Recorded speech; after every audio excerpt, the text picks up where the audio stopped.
I started the page, think it was about 6 or 7 months before I was going to launch Fit to Flaunt.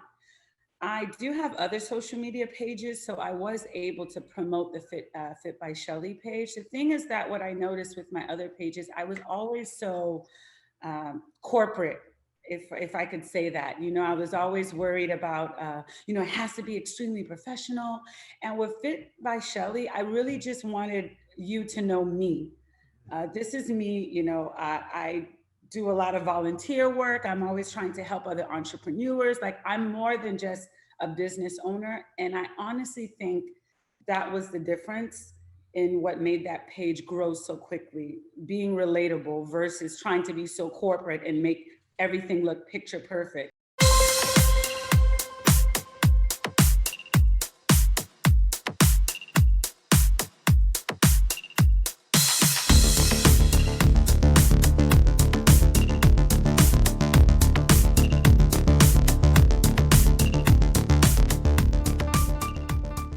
Hi, I'm Shelley Murdock, and I'm the founder of Fit to Flaunt and Exotic Workouts. I help women to have fun, be sexy, and get fit.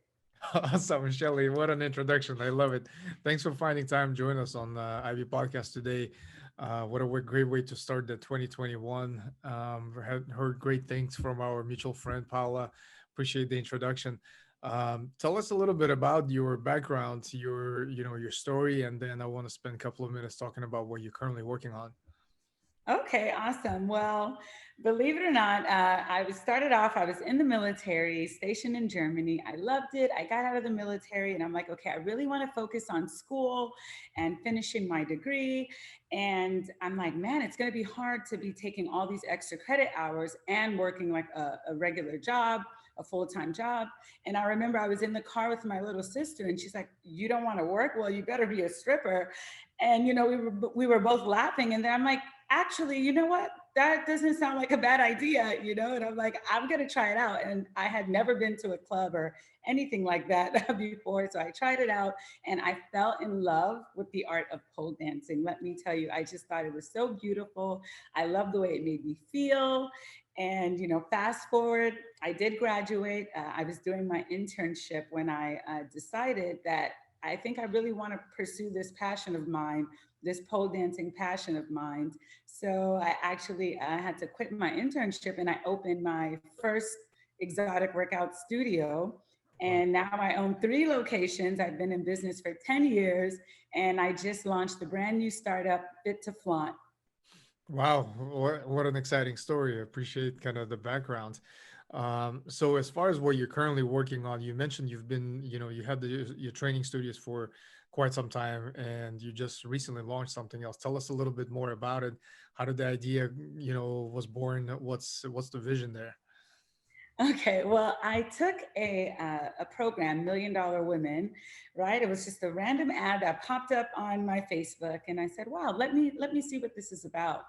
And it was amazing. I was able to speak with other women entrepreneurs like myself, and I started thinking about, okay, Shelly, how are you going to scale exotic workouts? You've been doing this, you love it, you have women all around that wish they could train with you. What is the next step? So then I started thinking, wow, it would be amazing if I created a mobile app that would allow women all around the world to train with me and my instructors. And that's exactly how Fit to Flaunt was born. And fast forward to today, we've been in business for about 11 months and we have almost 27,000 downloads. Wow. Wow, that's super impressive in that short of a period of time. This is crazy. This is so congratulations. Thank you. This is outstanding. So how, as far as kind of through this period of hyper growth, obviously with close to 30,000 downloads in such a short period of time, uh as I guess to the extent that you can share with us, what are some of the strategies that really helped you propel, your product to the, to such growth? Anything that's, that worked well or maybe it didn't work well that you had discovered through this period? Definitely. I would say social media played a huge factor in that. So my personal page, if you go and see it, I think I make an emotional connection with the women. They see that I'm relatable. They see that I'm still learning. I don't have it all together. I just love pole dancing. I love working out. I love how it makes me feel and it built my confidence. So I think that makes them want to follow along on my journey. And then eventually they're like, wait a minute, it has so many benefits. I think this is something that I want to do too. So really, social media has helped me to take my business to the next level, if I have to be honest. I've also been reposted by celebrities like Cardi B, Summer Walker, Kelly Rowland. Yeah, definitely. So obviously that helped a lot for my page to grow. My Instagram page, I think it's about a year and a half since I started it, and it already has like 225,000 followers. Wow, this is super inspiring. This is great because, at the end of the day, we all, I'm an entrepreneur. Everyone's around me, will building something, and stories like this are super motivating when you're able to find your niche, because that's what it's all about, and then you really cater to that, and almost become an expert in that space. I think that's how a lot of very successful companies that dominate that. So in terms of building that followership, that audience, did you start that way in advance before the launch of the product, or what was kind of the thought process behind it? Or was it, let me launch the product first and then in parallel build that audience? What are your recommendations there? I started the page, think it was about 6 or 7 months before I was going to launch Fit to Flaunt. I do have other social media pages, so I was able to promote the Fit by Shelley page. The thing is that what I noticed with my other pages, I was always so corporate, if I could say that. I was always worried about, it has to be extremely professional. And with Fit by Shelley, I really just wanted you to know me. This is me. I do a lot of volunteer work. I'm always trying to help other entrepreneurs. Like, I'm more than just a business owner. And I honestly think that was the difference in what made that page grow so quickly, being relatable versus trying to be so corporate and make everything look picture perfect. Even if I mess up on something, or I had a bad day at work, or something happened with the business, I shared that to inspire other entrepreneurs. And it really helped to just develop like a tribe. Right, right. No, and you nailed it. Kind of the tribes is what, there's famous book by Seth Godin talks a lot about the tribes, Um, and being relatable, like you said, and very authentic seems some of the key ingredients that really helping you grow from that perspective. So definitely appreciate you sharing those insights, for us, which is super cool. Um, so in terms of when we talk about innovation, and whether you're improving your current product or you're thinking of something very disruptive for the entire industry, share with us the that kind of that thought process, or whatever works for you in terms of coming up with new ideas. How do you approach that? Do you go in iterations, or you try to go big? Share with us a little bit more behind kind of that that innovation process. Okay, well, when I was creating Fit to Flaunt, one thing I did a lot of market research, and for one, there weren't a lot of pole fitness apps out there. And the ones that were out there, I personally felt like they could be very intimidating if you were a beginner, because all of the beginner skills were jumbled together in one section. So if you're a mom and you're at home, you're a stay-at-home mom, and you don't have access to the gym, and even if you did, you don't like it, which is okay, because I don't like going to the gym. You see pole dancing, like, wow, I think this is something that I would want to try, but I have no idea what I'm doing. So the way I designed my app, and no other pole fitness app is on the market like that, everything is broken down into sections. So even though you have level one, which is first timers, it has section 1.1, 1.2, 1.3, one. So it literally takes you step by step. Whether you're a first timer, it'll guide you through the whole process. And for my polls, I'm actually working on trying to get everything ready to hopefully secure some funding for Fit to Flaunt. We were really thinking about how we can make the polls more innovative, like you said. So maybe a heart rate monitor, maybe a way for it to track how many calories you're burning, having the poll communicate with the app to keep track of your workout goals and how far along you're going. So these are all ideas that we have, and hopefully we'll be able to bring them to fruition. Wow, that's great. That's, definitely exciting. And the period of kind of the fundraising and working with investors and VCs, it's super exciting, but at the same time very challenging, because it's finding almost the right partner, who's going to really help you take the company to the next level. I think it's super interesting, that space. We could probably spend the rest of the podcast talking about this. Um, in terms of, so you're in the kind of this kind of personal well-being space, if I was to categorize the overall kind of the field where you play in. Outside of that, are there any particular trends or ideas that really really excite you, something that you're super pumped about, that if you were, let's say, an investor today, you would totally invest in that? Share with us. The reason I'm asking this question is because good amount of listeners on our podcast are folks that looking to start their own businesses. They're always looking for different ideas. So every guest that I host, I ask that question in terms of, share with us any ideas that's super exciting to Shelley, that you think would have a lot of legs through the next period. Uh, in the health and wellness space. Anything that you're personally excited about. Well, if I had to be honest, it would be Peloton. I mean, I look at that business all the time. I research their, like, their seed round and how much capital they've raised. I think the way Peloton has been able to have the app and their fitness equipment communicate with each other, and everything just works seamlessly together is just amazing. And I think that company that is just getting started, I can imagine where they're going to be in 10 years. So Mhm. if there was a company that, if I was an investor, that I would invest in, it would be Peloton, to be honest. Uh-huh. Yeah, that's super exciting. And this whole space through pandemic, with people being stuck at home and looking for different ways to work out, so I think that really took that to the next level, which Oh I yeah. can only imagine for you with your company, it was also kind of that blessing in disguise almost, right? Yes, correct.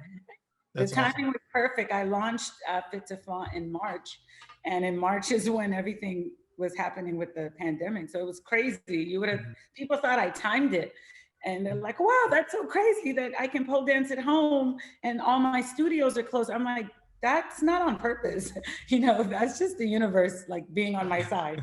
Because I was gonna ask, as far as timing of the launch, how did you plan for that? I mean, were you already aware of a lot of things that were happening, and you were like, "F it, let me just do it," or what was the plan there? Well, I had already anticipated launching and having the app live on March 22nd. Mhm. And it really just so happened that that was the time where I had to close all three of my physical locations. And, everyone was flocking to the app. And I also sell the dance poles. Mhm. So I didn't even have enough in stock because, of course, I didn't anticipate that we would be in a pandemic. So I was sold out within like 3 weeks of launching. It was crazy how Wow. people were just going to Fit to Flaunt, like, I need a poll, I need the app, I need a poll, I need the app. I'm Uh-huh. like, oh my God. Good problem to have, right? Yes, definitely. That's awesome. Well, that's super inspiring from that perspective. How sometimes things work out when when you really want something, right? And to go take a step back a little bit in terms of you preparing for that launch, uh, tell us a little bit more about that process. How long did that take you to go from just idea on a napkin to an actual product that was customer ready? How long did that take? What was the process like? Any recommendations from that perspective? Definitely. So Mhm. it was about, I want to say about 11 months. And if there's any advice that I have for entrepreneurs, it's just to go for it. Because honestly, even when I launched in March, I didn't even have all of the programs on the app yet. I still didn't have chair dancing, floor dancing. I didn't have the advanced section for the pole yet. I only had the beginner to the intermediate. And that's more so because I wanted to get it out there, see what the feedback was, see how people are absorbing and the information. Is it working for you, my teaching style, before I made 1,000 videos. Mhm. uh, in that time, it did take a lot of time to record the videos because remember, I'm recording myself. Mhm. Then I have to edit the videos, and then I have to upload them to the app. So Mhm. that took me about 7 months to do that, which it was Wow. very tedious, I will say. And then Mhm. I had to figure out the programs. How did I want everything to go? How did I want the flow to be? So, yeah, it's about 11 months that it took me from when I thought of the idea, I'm going to do an app, to the app actually launching. Mhm. Wow, that's, it's a very short period, to Yes, be honest. definitely. It's very Well, as an condensed. entrepreneur, I think, you know, I'm not saying to obviously like your product is nowhere near ready and just put it out there and expect people to buy it. But I know Mhm. that we have the tendency sometimes to want things to be perfect, perfect, Right. perfect before we launch it. And unfortunately, whatever idea you have in your head, when you do launch it, it's going to Mhm. be something totally different, Yeah. you know? So you really have to launch your MVP. That's what I wanted, to have an MVP, put it out Mhm. there, see how people like the app. How is everything flowing? Is it easy to navigate? Mhm. Before I went full force. Right, right. Wow, that's great. That's 11 months is, definitely a short period because, I can attest to that. We're building completely different product because from a technology standpoint, and it's been about, almost a year and a half, and we're nowhere near ready, but we also have these debates as far as, let's put that aside, the whole thing of trying to be perfect. Let's launch and get the feedback from the users and then start improving from there. So it sounds Correct. like exactly the thought process that you went through when you were getting ready to launch. The other question I have is, so I talked to a lot of, younger entrepreneurs and, that are about to start out. And I also interview a lot of, executives and very successful folks. And kind of the balance in between with some of the entrepreneurs that I see, some of the questions are, these days it's all, software, technology, everything is in that space. But if some of those entrepreneurs don't have the technical skill set, but yet they have ideas to develop something that's, whether that's a SaaS product or, some type of mobile app. For me it's easy because I'm a technologist. I have a software development company, but for those entrepreneurs, a lot of the kind of the challenges that they face is, how do I do this? Where do I even start? Where, like, I don't even know how to develop an app, or I don't know anybody who can help me. What was your process like when you were thinking, hey, I'm going to launch a mobile app and here's what I need to do and get ready to go to market? Tell us a little bit more about that. Okay. So really quickly, you want me like how I source the talent to get the Yeah, mobile app and stuff like exactly. How did you find the talent, or what was your process? Did were you thinking, I'm gonna drive everything and I'll find somebody who can develop, or I'm gonna partner with somebody? What are okay. some of the kind of creative ways to find kind of the people that can help you? Okay, definitely. Well, for me, when I was looking into, creating the app, it was scary at first. I'm going to be honest, because I started getting quotes, and I'm completely self-funded. I don't have any outside capital for any of my businesses. Mhm. This is going to be my first time fundraising. So, when I'm getting quotes for $50,000 for an app or $60,000, I'm like, wow, I was extremely discouraged. But I'm the type of person, if I want something, I'm like, there has to be another way. So I actually went on Upwork. I'm not sure if you're familiar with that Mhm. site, Yep, but yep. I went on Upwork, and I put a job posting. And I mean, I did have hundreds of people apply. And there was one guy, he was just amazing. And he showed me other fitness apps that he built. And we just had that connection right away. I think when there's someone that you feel comfortable to work with. Right. And I must say, he exceeded my expectations, and he was half the cost. So that's how I was able to get my mobile app up and running. Mhm. Wow, that's cool. That's great, and I can imagine that was also a challenging process to go through all the applications, proposals, and really try to navigate that space. Because if you're not closely familiar with the technology or how that works, I think that becomes it could be intimidating and at the same time. Definitely. I mean, he was speaking a totally different language that I didn't understand, but you Mhm. know, if you want it, you're gonna make it happen, and don't let that intimidate you. Mhm. Even if you don't know anything about technology, your product and you're passionate about it, and Mhm. that there's a demand for it. Right. So you just start taking the steps in the direction, and Mhm. I'm telling you, I'm really big on like the universe and getting guided.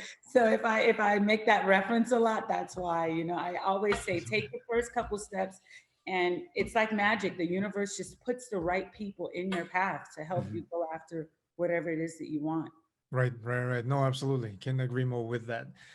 In terms of where you are currently, how big is the team, or are you still running everything? So just want to get a sense of where you at, and then want to ask a couple of questions where you going. Okay. Well, right now the team is very small. I am doing a lot of the work. There's about five of us that handle everything. You can imagine customer service, people not installing their poles properly and might The need a little startup bit of life. help. Yeah, startup life. So there's about five of us. I work you- about I think I get 15 hours a day, it feels like, but maybe not. Some days I'm like, okay, I need a break. Mhm, But I'm hoping once I raise capital that I can hire the mhm, people that I need to really help the Flaunt grow. So I already started thinking about the positions. mhm. And yeah, so right now it's a small team, but I'm hoping it's going to be much larger and have, Sure.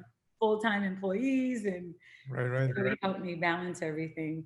Super cool. So you mentioned something about hiring and really surrounding yourself with, like-minded folks, rock stars, just straight killers. What's your philosophy around, recruiting, hiring the best people, surrounding yourself, and then also retaining them, making sure that they motivated, that they happy. What's your take on that? Well, I can only speak from my physical location since this is all new for me with the tech space. But Right. with hiring, I'm so sorry. Could you repeat the question? Yeah, for sure. In terms of kind of something that really, you leverage in terms of a strategy that helps you attract the top people for your teams. How do you go about that? Where do you find them? What's the interview look like? Tell us a little bit more about the whole recruitment and hiring process that you think will really help you find the right people. Uh, it's definitely about the network.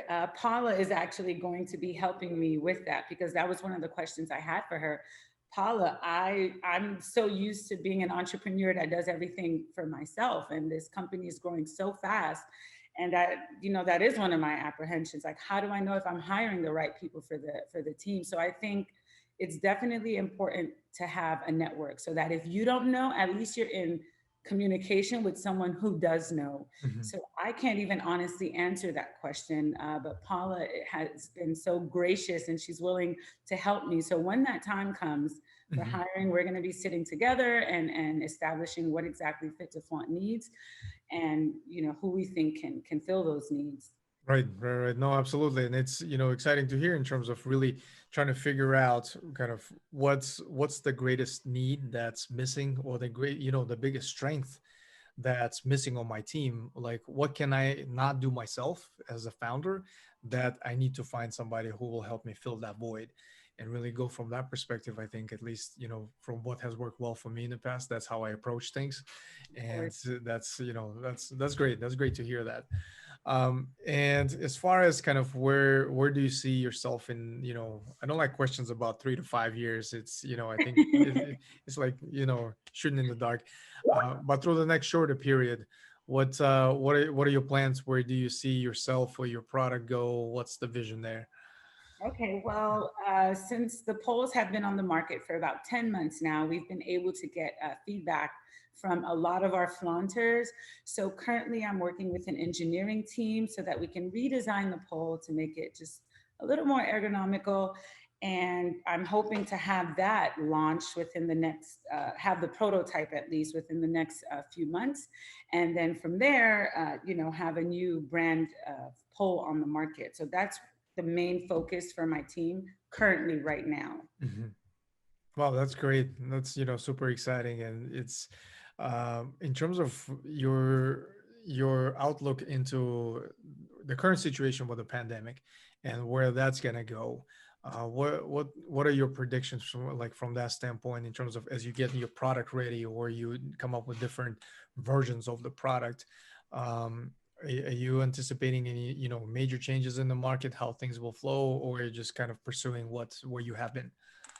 Uh, Definitely, I anticipate that people are still going to be apprehensive about going to a pole fitness studio for class. And now that they've already seen what life is like doing everything at home, they might say, hey, actually, it wasn't so bad. So definitely, I want to have more stock because right now I'm having a problem keeping the poles in stock because they're going so fast. So that's something that, like you said, a good problem to have, but I can imagine it can be frustrating as a customer. So that's what I'm working on definitely because I think that it's going to take a long time before people feel super comfortable again going into pole studios and gyms and working out freely like before. And that's unfortunate because, I do have my brick and mortar location. So I understand. I know what it's like to have a physical location and you need customers and customers are scared to come.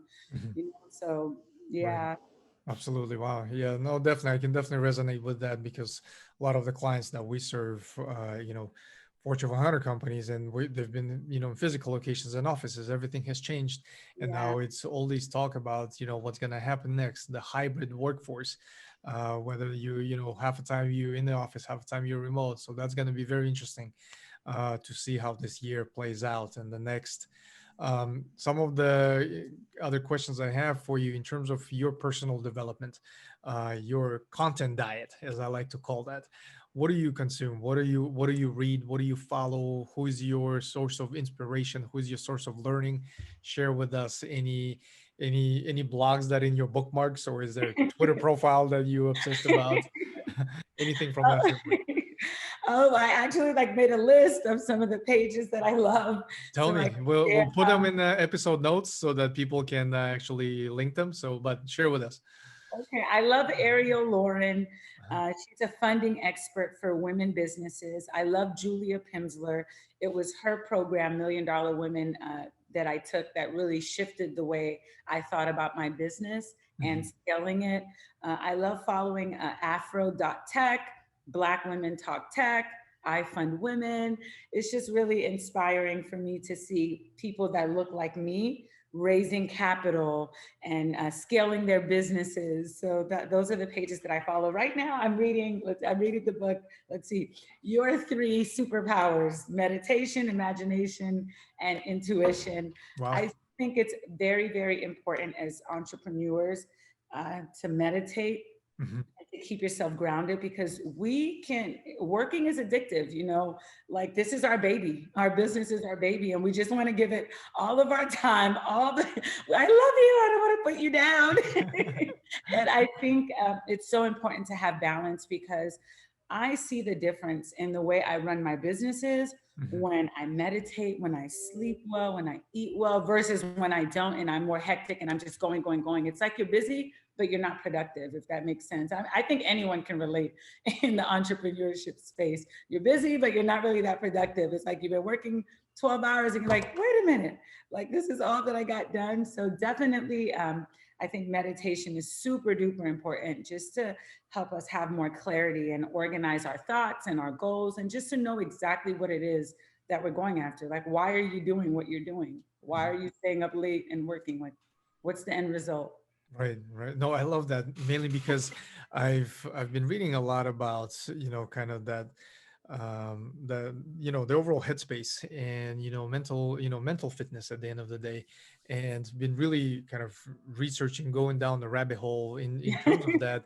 And one book that really inspired me was by Naval Ravikant. He's one of the very prominent, famous VCs. He built successful companies, and now he's in investment space. But the book that he wrote was specifically about that, on how that meditation, how to all of those strategies really help him to stay grounded and really be in control of yourself at the end of the day. And I just love that. I used to think that was like the stupidest thing in the world, like when I was a little bit younger. I'm like, what, meditate, are you crazy? But now it's those things I find a lot of value in that, because as you take some of those strategies and apply it on a daily basis, I think that's super helpful. So definitely, we'll include the links and the book in episode notes for our listeners. Shelly, anything in conclusion, or where do people find you? Tell us a little bit more about that. Oh, definitely. You can find me on Instagram, swinging on the pole, on on on at Fit by Shelly.